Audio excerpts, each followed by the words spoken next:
এটাও নিজে করবা। এবার দেখো পরেরটা, ম্যাথটা একটু দেখে নাও, লেফট সাইডটা তুলে নাও।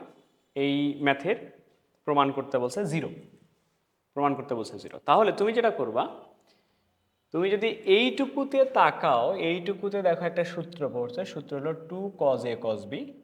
হয় তুমি এই সূত্র দিবা, নাহলে তুমি এইটুকুতে যদি দেখো তাহলে আর একটা সূত্র পড়ছে, সেটা হলো cos c plus cos d। যে কোনো একটা সূত্র দিবা, হয় 2 cos a cos b plus cos c plus cos d, যে কোনো একটা দিলেই হবে। আমি প্রথমটাই দিচ্ছি। প্রথমটা হলো 2 cos a cos b। 2 cos a cos b সূত্র হলো cos a plus b। a plus b মানে একটা পাই বাই 13 আর 9টা পাই বাই 13 যোগ হবে, তাহলে যোগ হইলে হবে 10টা pi by 13। cos a plus b plus cos a minus b।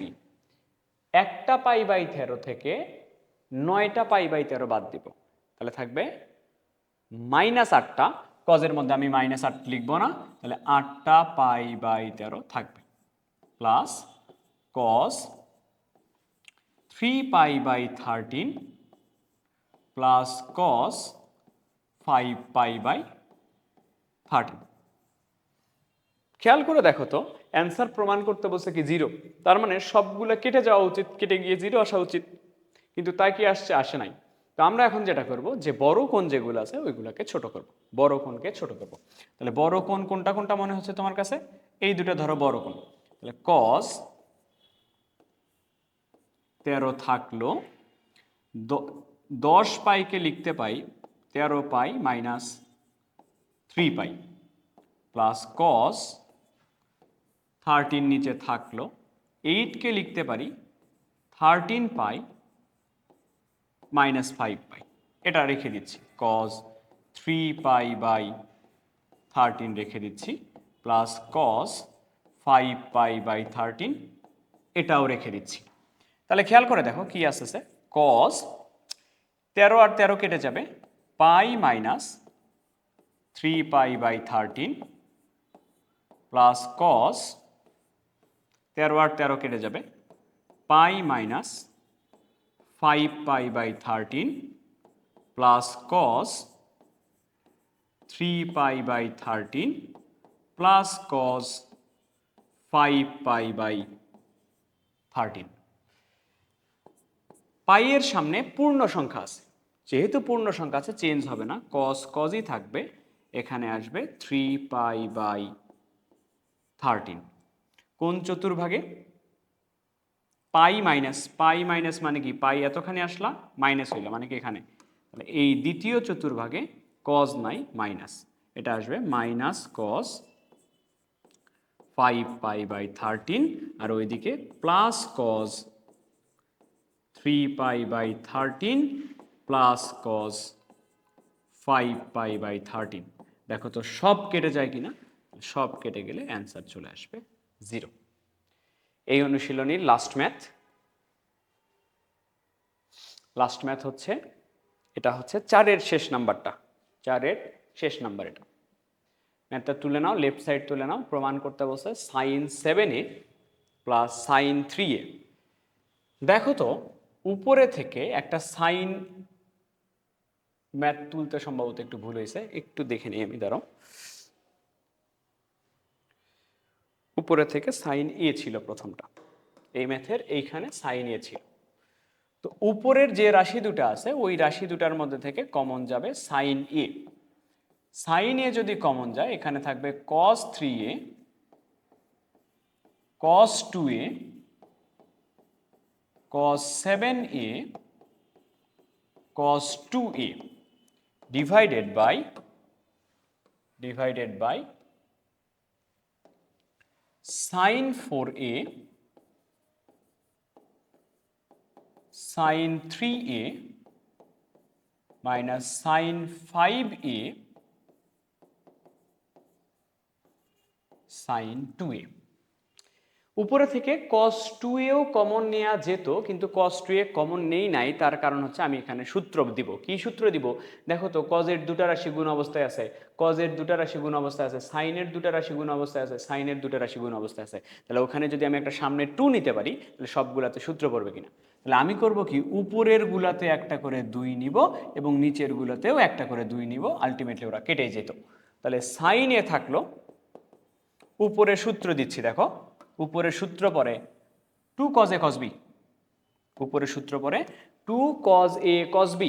এই ম্যাথের কাহিনী হচ্ছে প্রথমে সূত্র দিবা, তারপরে আবারও সূত্র দিবা, তারপরে আবারও সূত্র দিবা, তারপরে আবারও সূত্র দিবা, 4 বার সূত্র বল। দেখো কি সূত্র, 2 cos a cos b। কি সূত্র, cos a plus b, a plus b করো plus cos a minus b, a minus b করো মাইনাস থাকলো 2 cos a cos b, cos a plus b করো, a প্লাস b হলো 9a, plus এই minus দিয়ে গুণ হয়ে যাবে minus cos a minus b, a minus b করো 5a, 2 sin a sin b, 2 sin a sin b সূত্র হলো cos a minus b, 2 sin a sin b সূত্র হলো cos a minus b, a minus b করো a, minus cos a plus b, a plus b হলো 7a, minus 2 sin a sin b, cos a minus b, সূত্রের minus, এই minus দিয়ে গুণ হয়ে যাবে plus cos a plus b 7a, cos 5a cos 5a কাটে, cos 7a cos 7a কাটে, তাহলে এখানে উপরে থাকলো sin a, উপরে থাকলো দেখো sin a into cos a minus cos 9a, আর নিচে থাকলো cos a minus cos 3a। একবার সূত্র পড়ছে, তুমি এইখানে দেখে বলো তো, এখানে উপরে কিসের সূত্র আবার নিচে আবার কিসের সূত্র দেখে বলো তো। এখানে কি cos c minus cos d, এখানেও কি cos c minus cos d সূত্র না? তাহলে এই সাইনে আমার থাকলো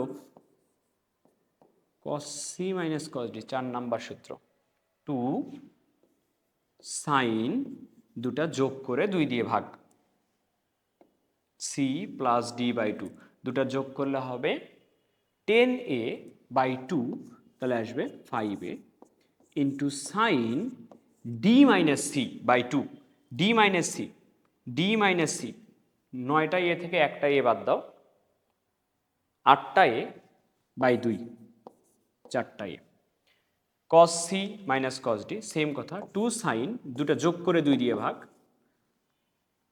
দুটা যোগ করলে হয় 4টা এ, 2 দিয়ে ভাগ করলে হয় 2a sine d minus c by 2, d minus c, 3টা এ থেকে একটা এ বাদ দিলে 2টা এ বাই 2 করলে এ, 2 আর 2 কাটবে, সাইন এ আর সাইন এ কাটবে, 2 বার সূত্র পড়লো।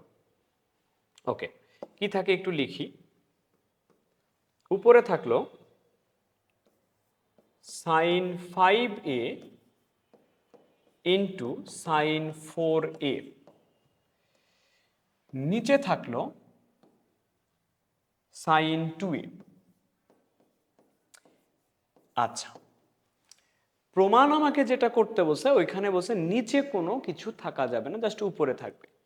এই কোণটার সাথে ম্যাচ করানোর জন্য 2a নিয়ে আসার জন্য, 2a কোণ নিয়ে আসার জন্য সাইন 4a কে আমি লিখতেছি 2 ইন্টু 2a বাই, নিচে থাকতেছে সাইন 2a, নিচে থাকতেছে সাইন 2a, তো উপরে সাইন 5 এ থাকলো, সাইন 2 এর সূত্র হলো 2 সাইন a cos a, বা সাইন 2 থিটার সূত্র হলো 2 সাইন থিটা cos থিটা। এটা পরের অনুশীলনীটাতেই পড়াবো, নেক্সট ক্লাসেই পড়াবো, লিখে নাও একটু। সাইন 2 থিটার সূত্র হলো 2 sine theta, 2 sine theta cos theta by, এর নিচে আছে আমার সাইন 2a, এর নিচে আছে আমার সাইন 2a, 3 বার সূত্র পড়লো। সাইন 2a কেটে যাবে, থাকে আমার 2 সাইন 5a cos 2a। খালি সূত্র, সূত্র মুখস্থ করলে আর কিচ্ছু লাগে না এখানে, জাস্ট তোমার সূত্র মুখস্থ থাকা লাগবে। বলো তো কিসের সূত্র পড়ে? টু সাইন এ কস বি। টু সাইন এ কস বি হচ্ছে 1 নাম্বার সূত্র। টু সাইন এ কস বি, টু সাইন এ কস বি সূত্র হলো সাইন এ প্লাস বি, সাইন এ প্লাস বি প্লাস সাইন এ মাইনাস বি। তাহলে দেখো সাইন কয়টাই আসছে, sign 7a plus sign 3a, এটাই অ্যান্সার।